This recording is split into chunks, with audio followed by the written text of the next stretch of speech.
ओम भगवते श्री स्वामीनारायणाय नमो नमः। श्री घनश्याम महाराजाय नमो नमः। श्री परब्रह्मणे नमः।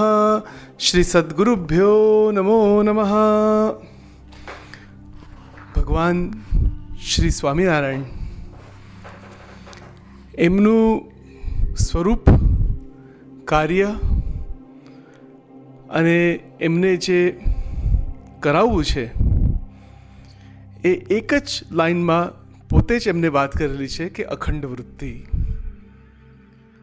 ગરડા પ્રથમ પ્રકરણ પહેલું વચનામૃતમ. ભગવાનના સ્વરૂપમાં મનની અખંડ વૃત્તિ રાખવી, તેથી કોઈ સાધન કઠણ નથી અને પ્રાપ્તિ પણ એનાથી ઉપરાંત બીજી કોઈ છે જ નહીં. અને એ પ્રાપ્તિમાં બધા અલૌકિક દર્શન, સાક્ષાત્કારની ભૂમિકા સુધી એ અખંડ વૃત્તિ લઈ જાય છે. આ ગેરંટી શ્રી મુખે ભગવાન સ્વામિનારાયણે પ્રથમના પહેલા વચનામૃતમાં આપેલી છે. આપણા જીવનમાં જોઈએ તો જીવન એક ક્ષણિક વસ્તુ છે. જીવનમાં થોડો સમય છે. જેટલા વર્ષો શરીર રહે ત્યાં સુધી આ જીવન છે. પછી આગળની વાત આગળ. પણ જ્યાં સુધી આપણે અહીંયા મનુષ્ય શરીરમાં છીએ ત્યારે મનુષ્ય શરીરમાં ભગવાને એવી બધી પ્રોસેસ મૂકેલી છે કે અખંડ વૃત્તિ આપણે કરી શકીએ, કે આપણે એ સ્થિતિમાં જઈ શકીએ. એનાથી ઉપરાંત બીજું કશું છે જ નહીં. એ અંતિમ સ્થિતિ છે અને એ કરવા માટે બળ જોઈએ, સદગુરુ કૃપા જોઈએ, શુદ્ધ મુમુક્ષુત્વ જોઈએ અને એનો મહિમા અત્યંત હોવો જોઈએ. મહિમા વગર આ થતું નથી, ક્યારેક પણ ના થાય. અખંડ વૃત્તિની વાતો હજારો કે લાખો વર્ષ સુધી કરીએ તો પણ એમાંથી અખંડ વૃત્તિ થાય નહીં. અખંડ વૃત્તિ ત્યારે જ પ્રાપ્ત થાય છે કે જેને એ અખંડ વૃત્તિ જોઈએ છે અને એને એ જ જોઈએ છે. એનાથી ઉપરાંત બીજું કશું જોતું નથી. બાકી ક્રિયાઓ ચાલ્યા કરે સંસારમાં, કૌટુંબિક રીતે કે ગમે તે રીતે ચાલ્યા કરે, પણ વૃત્તિઓ ભગવાનની અંદર જ રહ્યા કરે. એમાં પછી ધ્યાન પણ આવી ગયું, ભજન કીર્તન આવી ગયા, મહિમાની વાતો આવી ગઈ, સર્વ પ્રકારે આપણા જે તીર્થો છે એની વાતો આવી ગઈ, મોટા સંતોની સેવા આવી ગઈ. એવરીથિંગ, કંઈ બાકી નથી. મૂર્તિનો મહિમા આવી ગયો, અષ્ટ પ્રકારની મૂર્તિનો મહિમા આવી ગયો, ધર્મ, જ્ઞાન, વૈરાગ્ય સહિત ભક્તિ, એ ચારે ચાર વાત આવી ગઈ. બધું જ આવી ગયું. બધા શાસ્ત્રો, યોગ શાસ્ત્ર, પતંજલિ ઋષિના 200 યોગ સૂત્ર આવી ગયા, વેદ વેદાંતના બધા મંત્રો આવી ગયા, બધું જ આવી ગયું. શિવ શક્તિના મંત્રો આવી ગયા, ગણેશજીના મંત્રો આવી ગયા, બધા ચક્રોની વાત આવી ગઈ, આત્માની વાત આવી ગઈ, બ્રહ્મ પરબ્રહ્મની વાત આવી ગઈ. બધું કંઈ બાકી જ નથી. એટલે આનાથી ઉપરાંત બીજું કંઈ છે જ નહીં. પણ વૃત્તિ ક્યાં હોવી જોઈએ? સર્વોપરી પરમાત્મા જે અંતિમ તત્વ છે, અક્ષરાતીત પરમાત્મા, એની અંદર વૃત્તિ હોવી જોઈએ. બાકી એના ઉપરાંત બીજી બધી વસ્તુ સપોર્ટમાં છે. 5 દેવનો મહિમા, અક્ષર બ્રહ્મનો મહિમા, અવતારોનો મહિમા, આ બધું શું છે? એ સપોર્ટમાં છે એ અંતિમ તત્વની ઉપાસના માટે. It is not contradictory, it is complementary. સનાતન ધર્મ, જે વૈદિક સનાતન ધર્મ, અને એની અંદર જેટલા સંપ્રદાય, જેટલા મહાપુરુષો, જેટલા શાસ્ત્રો, જેટલી બધી વાત છે એ બધી આ એક જ પોઈન્ટ ઉપર આવી જાય છે. એને સપોર્ટમાં છે કે અખંડ વૃત્તિ, અનન્યશ્ચિંતયંતો મામ, અનન્ય ચિંતન, અખંડ ચિંતન, આત્મા પરમાત્માનો વેગ લગાડવો. છેલ્લું વચનામૃત આ પોઈન્ટ ઉપર જ છે. બધું આના સપોર્ટમાં જ આવી જાય. અને એની અંદર સર્વોપરી ભાવ મહારાજનો આવો, આનાથી ઉપરાંત કોઈ મોટી વાત છે જ નહીં. કોઈ વસ્તુ આનાથી પર છે જ નહીં.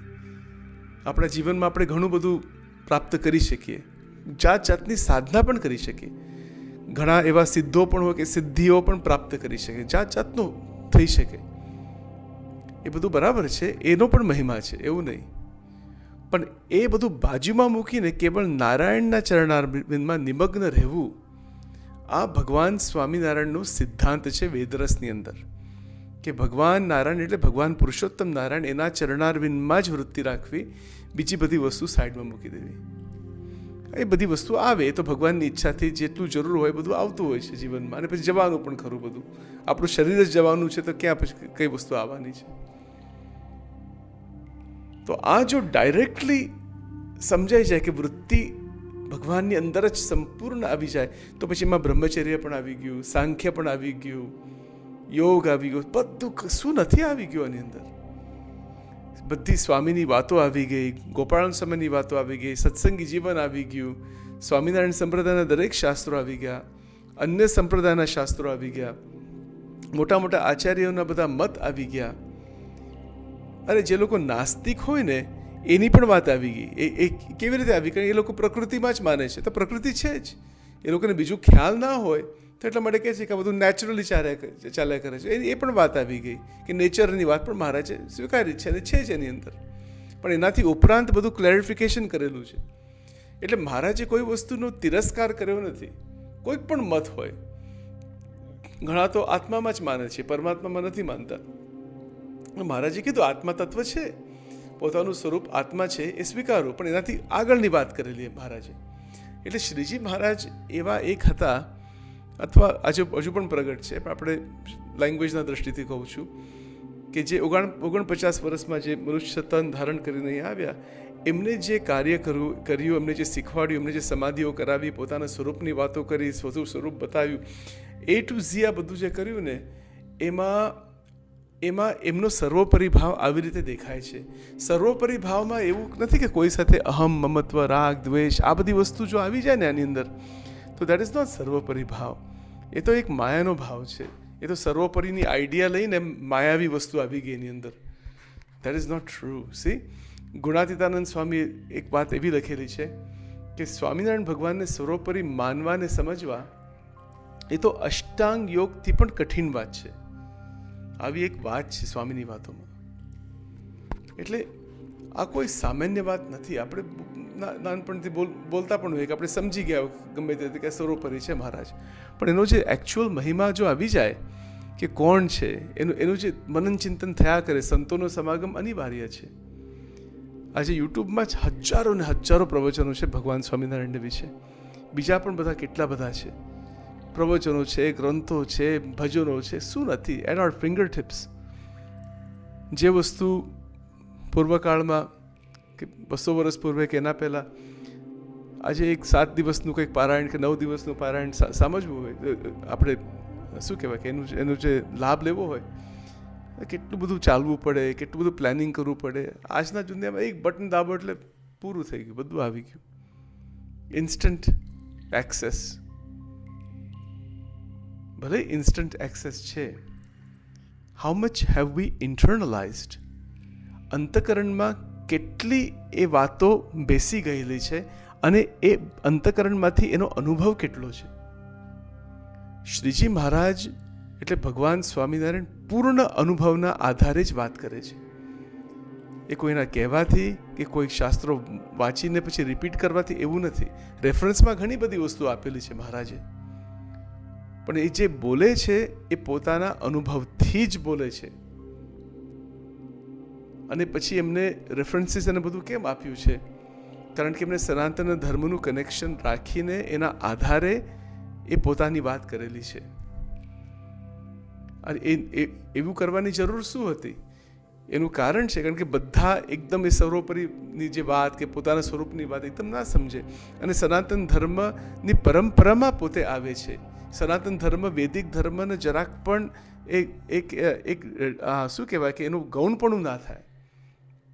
આજે બીજા સંપ્રદાય ઘણા બધા એવા છૂટા પડ્યા છે સનાતન ધર્મમાંથી, જે વેદને સ્વીકારતા જ નથી. બુદ્ધિઝમ, જૈનિઝમ, શીખિઝમનું મને એટલું બધું ખ્યાલ નથી કે સ્વીકારે છે કે નહીં, મે બી ટુ સમ એક્સટેન્ટ કંઈક સંબંધ ખરો, પણ એકદમ it is considered સમહાઉ different.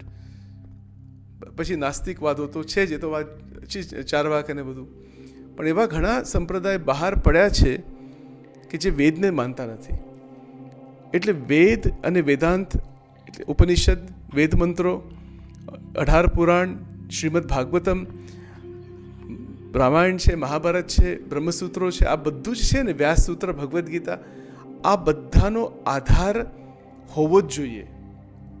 Shriji મહારાજના સ્વયં વચન છે કે અમે વ્યાસજીના વચન પ્રમાણ માનીએ છીએ. એટલે વ્યાસજીના બધા ગ્રંથો, કારણ કે વ્યાસજી એ ભગવાનનો જબરદસ્ત અવતાર થઈ ગયા. હવે એ બેસ જ આપણે રાખીએ નહીં અને આપણે કહીએ કે સ્વામિનારાયણ ભગવાન સર્વોપરી છે, તો શેના આધારે આપણે કહીએ કે સર્વોપરી છે? કંઈક આધાર તો હોવો જોઈએ ને. તો સનાતન ધર્મનો સંપૂર્ણ આધાર લઈને આપણે કહી શકીએ કે શું નવું છે આની અંદર, કે બ્રહ્મ પરબ્રહ્મની કઈ રીતે નવી રીતે આ વાત મહારાજે વાત બહાર કાઢી, નવી રીતે કાઢી. મને ગુજરાતી એટલું ફાવતું નથી, માફ કરજો. I am trying to explain something here but it's difficult, but I'll try.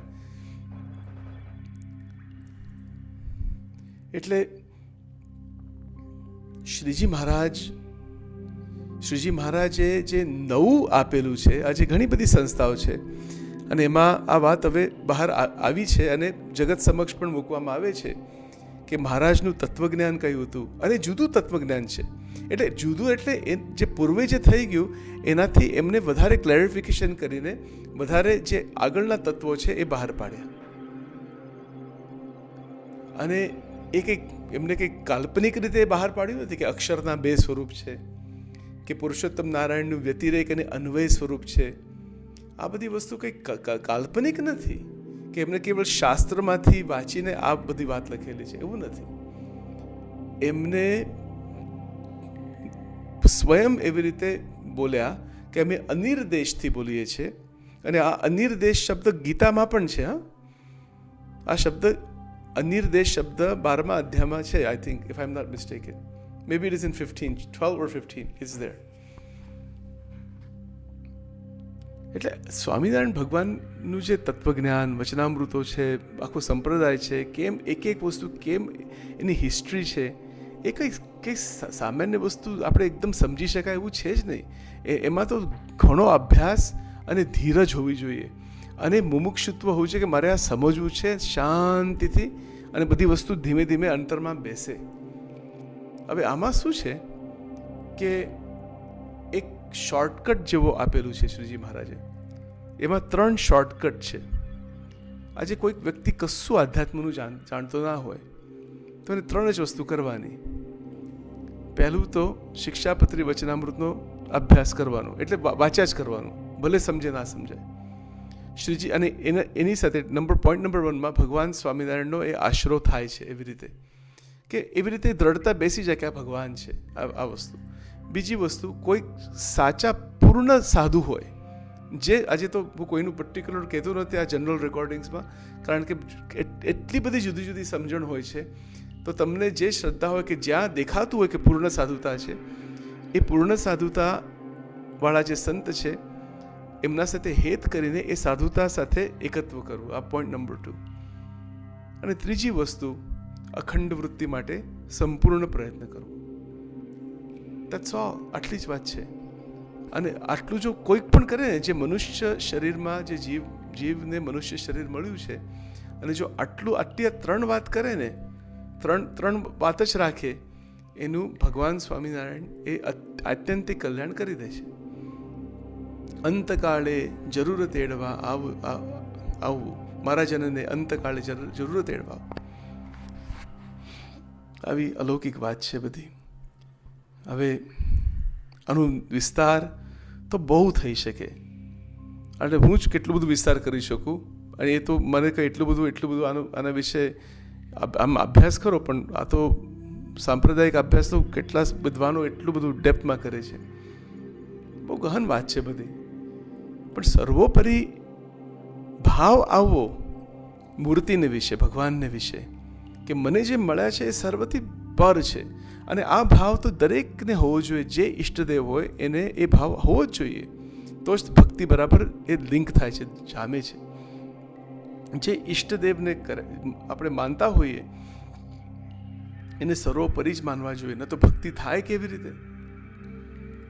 પણ એ સર્વોપરી માનીને એટલો એ તો એક સાયકોલોજીકલ વાત થઈ ગઈ. ઈષ્ટ દેવતાની જે વાત છે દેટ ઇઝ મોર સાયકોલોજીકલ. પછી જે સર્વોપરી ભાવ તત્વજ્ઞાનના દ્રષ્ટિથી થાય that is metaphysical. See there is psychological and metaphysical both. એટલે સાયકોલોજીકલ ભાવ ઇઝ નેસેસરી. એટલે એક માનસિક સ્થિતિ છે. ઈષ્ટ દેવતા, આજે કોઈ પ્રિય સ્વરૂપ આપણે ઈષ્ટ બની જાય છે. જેવી રીતે ભગવાન શંકરને માનતા હોય તો એને શિવ પુરાણ ઈષ્ટ બની જાય. શિવલિંગ અને શિવ પૂજા અને બધું એ સંપૂર્ણ એની અંદર એક ફોકસ થઈ જાય. દેટ ઇઝ કોલ્ડ ઈષ્ટ ભક્તિ. ઈષ્ટ નિષ્ઠા અને ઈષ્ટ ભક્તિ આ બધી માનસિક વાત છે. હવે તાત્વિક રીતે સર્વોપરી સમજવું એ કમ્પેરિઝનમાં થવું જોઈએ કે પૂર્વે કેટલા અવતારો થઈ ગયા, શું થઈ ગયું, કેવું જ્ઞાન હતું અને મહારાજે શું કર્યું, એના કમ્પેરિઝનમાં અને પછી એ તત્વજ્ઞાનના આધારે જીવ, ઈશ્વર, માયા, બ્રહ્મ, પરબ્રહ્મ એના આધારે આ સર્વોપરી ભાવ બેસે છે. આ તાત્વિક દ્રષ્ટિ છે. હવે બીજી પણ એક દ્રષ્ટિ છે કે આમ પ્રેમ થઈ જાય. તત્વજ્ઞાન કશું ના આવડતું હોય, અભણ માણસ હોય ફોર એક્ઝામ્પલ, કશું જ ખ્યાલ પણ મૂર્તિ સાથે લગ્ન લાગી ગઈ હોય કે એક વસ્તુ જ બેસી જ ગઈ હોય મગજમાં કે આ ભગવાન છે અને સ્વામિનારાયણ સ્વામિનારાયણ સ્વામિનારાયણ આ મંત્ર ચાલુ ને ચાલુ અને પછી એક કથા વાર્તા સાંભળે અને ભજન કરે ને બધું કરે, પણ એને તો એ સમજાય કે ના સમજાય કે પડી જ નથી એના વિશે. એ તો આનંદમાં જ. અને ભગવાન બળાત્કારે એ ભક્તને બધું આપે છે. 4 પ્રકારની મુક્તિ અને બધું જ્ઞાન અને વૈરાગ્ય અને ધર્મ, એક વસ્તુ ભગવાન આપે છે.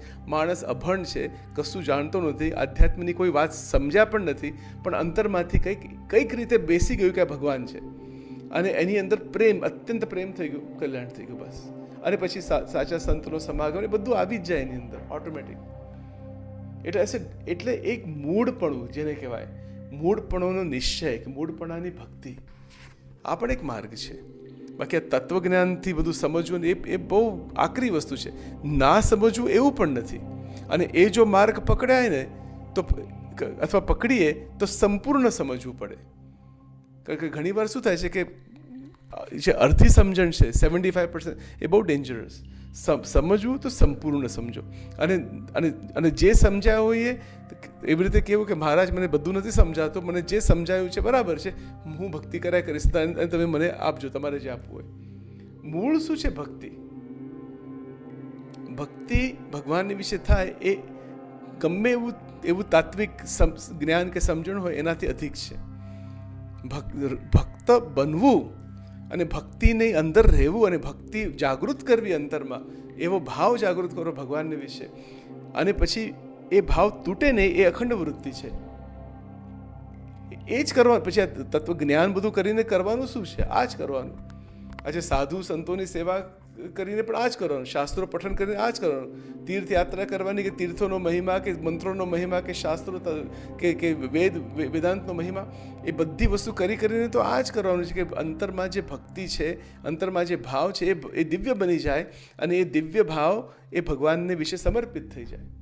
આટલી જ વાત છે. અને એ ભાવ એવો ને એવો જ રહે એના પ્રોટેક્શન માટે મહારાજે ધર્મ, જ્ઞાન અને વૈરાગ્ય મૂક્યા. પણ જેને અસાધારણ ભક્તિ છે એને તો એની મેળે જ ઓટોમેટિક ધર્મ, જ્ઞાન, વૈરાગ્ય આવી જ જાય છે, સાધુતાના ગુણ આવી જ જાય, બધું આવી જાય. એમાં અઘરું શું છે આની અંદર? અઘરું એ છે કે માયાની અંદર લપટાવવું અને ફરીથી એનાથી બહાર નીકળવા માટે પ્રયત્ન કરવો. આખો સંસાર આની અંદર આ ફસાઈ ગયેલો છે. એટલે માયા તો સપોર્ટમાં છે, માયા પ્રોબ્લેમ જ નથી. જુઓ વચનામૃતમાં મહારાજે શું કીધું. મુક્તાનંદ સ્વામીનો જ પ્રશ્ન છે એની અંદર કે માયા તો પ્રોબ્લેમ કરે. ના, મહારાજે ના પાડી છે. Maya is not the problem, we are the problem. આપણું અજ્ઞાન જ that our own deficiency. Maya it is a power of god. તો દૈવી એશા ગુણમયી. એ તો તમને સપોર્ટમાં આપી દે, તો તમને કહે કે go ahead, go towards God. What is the problem? બિલકુલ ઇશ્યુ નથી કંઈ. આપણે એ જે 3 ગુણની અંદર ફસાઈ ગયેલા છે, જગત અને જગતના સંબંધી અને જગતની ક્રિયાની અંદર એટલું બધું રસબસપણું થઈ ગયું છે, તો that is not the fault of Maya, that is our ignorance. એટલે આપણું અજ્ઞાન છે કે આપણે આની અંદર ફસાઈ ગયેલા છે. માયા તો છોડવા માટે જ માગે છે. પણ આપણે છૂટવું નથી અને ફોર્સથી થાય નહીં. ભગવાન સ્વામિનારાયણ સમાધિ કરાવતા એટલે એક સમાધિમાં બધું માયાના આવરણોથી બહાર નીકળી જાય, અષ્ટાવરણોથી પર. પણ સમાધિમાંથી પાછો આવે ત્યારે ફરીથી જગતની ક્રિયાઓમાં બધું ફસાઈ જાય. એટલે શ્રીજી મહારાજે એ જે કૃપા સમાધિ કરાવીને ઐશ્વર્ય બતાવ્યું ખરું, પણ એનાથી ઉપરાંત એનાથી મહત્વ એ છે જ્ઞાન સમાધિ, એ છે સંત સમાગમ. અને અંતરથી થાય કે ભગવાનની અંદર જ આપણે રહેવું છે. અને જગત છે, અને આજે તો કેટલું બધું આ જગત સામું આપણે જોઈએ, આજે છે ને કાલ નથી, પરપોટા જેવું છે કે બબુ કેટલા બધા આવે છે ને કેટલા બધા જાય છે. એટલે સંત સમાગમ કરતા કરતા કરતા એ એક માર્ગ છે.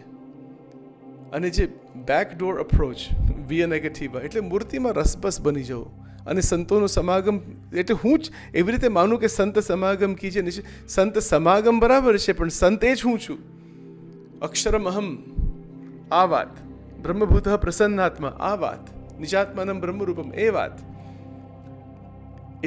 એટલે એમાં ડિસ્ટન્સ ક્લોઝ થવો જોઈએ કે ઉત્તમ કોટીની ગોપીઓ એ જ હું છું, ઉત્તમ કોટીના ભક્તો એ જ હું છું, not something different from that. અને જ્યારે આવી રીતે બેસી જાય છે કે આ જ હું છું, તો પછી શું થાય છે કે આપણી એકચ્યુઅલ સાધના, ભગવાનને વિશે જે વૃત્તિ રાખવાની સાધના એકદમ સરળ બની જાય. જે કઠણમાં કઠણ વાત મહારાજે કીધી એ સીધી બની જાય છે, એકદમ સરળ બની જાય છે. કારણ કે આપણે પોતે અક્ષર છીએ એવી રીતે માન્યતા, એવા ભાવમાં રહીએ છીએ. હું દિવ્ય છું, બ્રહ્મ છું, અલૌકિક છું, આનંદમય છું, મારી અંદર કોઈ પ્રકારનો રાગ દ્વેષ મમત્વ નથી, 64 લક્ષણયુક્ત છું, આવી રીતે માનવું. આપણે શું કરીએ છીએ, જે લોકો જેને સાધુમાં નિષ્ઠા હોય કે સાધુ બહુ મોટા કે સંત બહુ મોટા, ઓફકોર્સ એમને પ્રાપ્ત કરેલું છે, પણ આપણે કેમ ના પ્રાપ્ત કરી શકીએ? એમને તો એ જ આપવું છે. આજે કોઈક સાચા સાધુ હોય એમને શું આપવું છે? સાધુતા જ આપવી છે, મૂર્તિ આપવી છે ભગવાનની, બીજું કંઈ નહીં. પણ આપણે શું જોઈએ છે? એટલે હમણાં હું બોલું છું, મારે પણ વિચારવું પડે, કે નિરંતર વિચારવું પડે, વોટ એમ આઈ વોન્ટિંગ, વોટ એમ આઈ થિંકિંગ, વોટ એમ આઈ ડુઈંગ. એટલે આ થોડું મનન મારા માટે જ છે. આ તો કોઈને કહેવાનો કોઈ ઉપદેશ કે એવું કશું નથી. આપણી સેવા કરવાની છે. આજે તો સંપ્રદાયમાં કેટલા બધા સાધુ સંતો છે, કેટલા બધા મંદિરો છે, કેટલું બધું અલૌકિક શાસ્ત્રો છે ને મંદિરો છે ને ભક્તો છે ને, જે શું નથી એની અંદર. અને ગુજરાતી ભાષાની અંદર બધું છે, જે લોકો ગુજરાતી કમ્યુનિટીને સમજાય. આપણે ઇંગ્લિશમાં પણ પ્રયત્ન કરીએ છીએ. જેટલું થાય આપણે સેવા કરવાની, પણ કરીને આ 3 જ વસ્તુ છે કે અખંડ વૃત્તિ, ભગવાનનો જે મહિમા, વચનામૃત અને શિક્ષાપત્રીનો અભ્યાસ, અને પછી સ્વામીની વાતો, બીજા શાસ્ત્રો, એ તો ચાલે કરે. પણ જો પરિપક્વ નિશ્ચય થઈ જાય, નિશ્ચય એટલે આ ભગવાન જ છે બસ, એમાં પછી બીજો કોઈ વિચાર જ નહીં એની અંદર. That is not blind faith, that is શ્રદ્ધા, that is through recognition. ઓળખાણથી શ્રદ્ધા ઊભી થઈ છે, એક અંતરની ઓળખાણ છે. આ કેવળ શાસ્ત્રમાંથી મનન ચિંતન કરીને નિશ્ચય થાય એ પણ સાચું, સંત સમાગમ કરવાથી એ પણ સાચું, અને એ પણ સાચું કે ઘણા મહારાજની મૂર્તિ જોઈને જ આમ એ થઈ જાય કે ભગવાન છે, બસ પતિ, અને પછી બધું કરે. એટલે આવી બધી મહાન વાતો છે. સર્વોપરી ભાવ તો બહુ ઊંડાણનો સબ્જેક્ટ છે, આમ તત્વજ્ઞાનના દૃષ્ટિથી, સાયકોલોજીના દૃષ્ટિથી. પણ સીધી રીતે આપણે સમજીએ કે એક સ્વરૂપમાં બધું છે, અને બીજું બધું જે છે ને એ એનું છે. હવે ભગવાન સ્વામિનારાયણના જ બધા જુદા જુદા અવતારો પણ એમને જ મોકલ્યા હોય, તો એ જ પોતે એમની કંઈક શક્તિ હોય, એવી રીતે અવતારો આવે. ઘણાને તો એવું થાય કે અવતારો શું છે? અવતારો તો કંઈ નહીં, આપણે કંઈ અધિકાર છે એવી રીતે બોલવાનો? ઘણાને તો ખ્યાલ પણ નથી કે મહામાયા શું છે. અને ઘણા તો એવું કહે છે કે માતાજીમાં માનવું જ નહીં. આપણે આપણે આવી રીતે બોલાય જ નહીં કોઈ દિવસ. માતાજી અથવા દેવી એટલે મહામાયા, અને એ જો તમને છોડે નહીં, એમના જે પાવરમાંથી તમે અક્ષરધામમાં જઈ જ ના શકો. પણ એ ક્યારે છોડે છે કે જ્યારે એ ભક્તની એવી તૈયારી હોય, અને ભગવાનની કૃપાથી એ Mahamaya automatic she will release you. મારા હાથમાંથી ગયો. આ સ્વામીની વાતોમાં આવા કંઈક શબ્દ છે, મહામાયા કેમ પકડી રાખે છે આપણે? કારણ કે એ પણ ભગવાને જ મૂકેલી છે શક્તિ, જેને લઈને આપણું કારણ શરીર છે એને અનુભવ મળે. આ તો મેં ઇંગ્લિશમાં ઘણી ડિટેલમાં વાત કરેલી છે in the Swaminarayan spirituality podcast. So Mahamaya is not to blame. ઘણા તો એવું કે માતાજીમાં માનતા છે, માતાજીમાં કેવી રીતે ના માનો? તમે તમારી પોતાની મધરને ના માનો? આપણે માતૃદેવો ભવ, તો એ કોણ છે? માતાજી જ છે ને. માતાજી એટલે શું? માતાજી એટલે એ મહાશક્તિ છે. It is a mistake to discard any of the avatars. એટલા માટે શ્રીજી મહારાજે 5 દેવનો મહિમા કીધેલો છે. એટલે સર્વોપરી સમજવું હોય તો આ બધા જે તત્વો છે એનો સંપૂર્ણ આદર આપવો પડે. એના આધારે જ આપણે સર્વોપરી સમજી શકીએ. આજે મહામાયા અક્ષર બ્રહ્મના તેજમાં લીન થાય છે, આવી રીતે વાત વચનામૃતમાં લખેલી છે. હવે જુઓ કયા કક્ષાની વાત મહારાજે વાત લખેલી. તો મહામાયાનું અસ્તિત્વ ખરું, એનો પાવર છે, એનું બધું જબરદસ્ત છે, બધું કાર્ય અનંત કોટી બ્રહ્માંડ એમની નીચે છે. પણ મહારાજે શું કીધું કે મહામાયા છે એ અક્ષરના તેજમાં લીન થાય છે, આત્યંતિક પ્રલયને વિશે. હવે આનું શું સમજવું? What is that? એટલે એ સ્થિતિ જે અલૌકિક વાત, એ જ વાત આપણા જીવનમાં વ્યક્તિગત રીતે થાય, જેને જ્ઞાન પ્રલય કહેવાય. જે આત્યંતિક પ્રલયની જે વાત છે એ બહુ કોસ્મિક અને ટ્રાન્સ કોસ્મિક, કોસ્મોસથી પણ ઘણું બધું ઉપર છે. આપણે મગજમાં બેસે જ ને એવી વસ્તુ છે. અનંત કોટી મહાવિષ્ણુ અક્ષરના એક રોમમાં ફર્યા કરે, આવા શબ્દો મૂકે છે વેદરસમાં. તો કે આપણે કંઈ કક્ષા છે આ વાક્ય આપણે સમજી શકીએ? પોસિબલ જ નથી. એવી સ્થિતિ જો થાય અને ભગવાન કૃપા કરે તો આ બધું કંઈક મગજમાં આવે, બાકી આપણે જોઈ પણ ના શકીએ, સમજી પણ ના શકીએ. એક કાલ્પનિક વસ્તુ આપણે રિપીટ કરી શકીએ શું લખ્યું છે, દેટ્સ ઓલ. પણ એવું નહીં.